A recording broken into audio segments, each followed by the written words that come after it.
Hi hello നമസ്കാരം. അപർണയാണ്. നമ്മുടെ 30 days ചലഞ്ചിൻ്റെ രണ്ടാമത്തെ വീഡിയോ ആണ്. ഓക്കെ, സോ നമ്മൾ ഇന്ന് കോസ്റ്റ് അക്കൗണ്ട്സിൽ പഠിക്കാനുള്ള JIT ഇൻവെൻട്രി മാനേജ്മെൻറ്റ് സിസ്റ്റത്തെ പറ്റി പഠിക്കാം. JIT means just in time. അതായത് ഇൻവെൻട്രീസിനെ പറ്റി അല്ലെങ്കിൽ ഇൻവെൻട്രി മാനേജ്മെൻറ്റ് സിസ്റ്റത്തെ ചുറ്റിപ്പറ്റിയുള്ള ഒരു കോൺസെപ്റ്റാണിത്. ഇൻവെൻട്രി മീൻസ് നമ്മുടെ സ്റ്റോക്ക് അല്ലേ.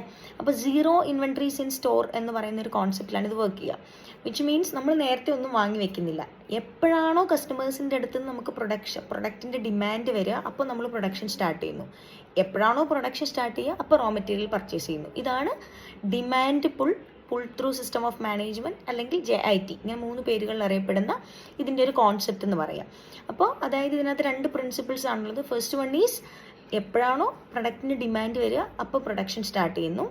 എപ്പോഴാണോ കസ്റ്റമറിന് പ്രൊഡക്റ്റ് ആവശ്യം വരിക, അപ്പോൾ നമ്മൾ പ്രൊഡക്റ്റ് എത്തിച്ചു കൊടുക്കുന്നു. ആ ഡിമാൻഡ് അറൈസ് ചെയ്യുമ്പോഴാണ് പ്രൊഡക്ഷൻ സ്റ്റാർട്ട് ചെയ്യുന്നതും.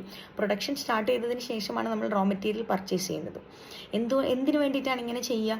നമ്മുടെ ഇൻവെൻട്രീസ് അധികമായിട്ട് ഓവർ സ്റ്റോക്കിങ് തടയാനും. ഈ ഓവർ സ്റ്റോക്കിങ് വന്നാൽ കുറേ അധികം പ്രശ്നങ്ങളുണ്ട്. നമ്മുടെ വർക്കിംഗ് ക്യാപിറ്റലൊക്കെ എടുത്തിട്ട് നമ്മൾ സാധനം വാങ്ങിച്ച് വെക്കും. ഡിമാൻഡ് വന്നില്ലെങ്കിൽ ഓവർ സ്റ്റോക്കിംഗ് ആയിട്ട് കുറേ മെറ്റീരിയൽസ് വേസ്റ്റ് ആവും. ഇങ്ങനെയുള്ള കാര്യങ്ങളൊക്കെ തടയാൻ വേണ്ടിയിട്ടുള്ളൊരു ഇൻവെൻട്രി മാനേജ്മെൻറ്റ് സിസ്റ്റമാണ് ജസ്റ്റ് ഇൻ ടൈം എന്ന് പറയുക കേട്ടോ. Thank you so much.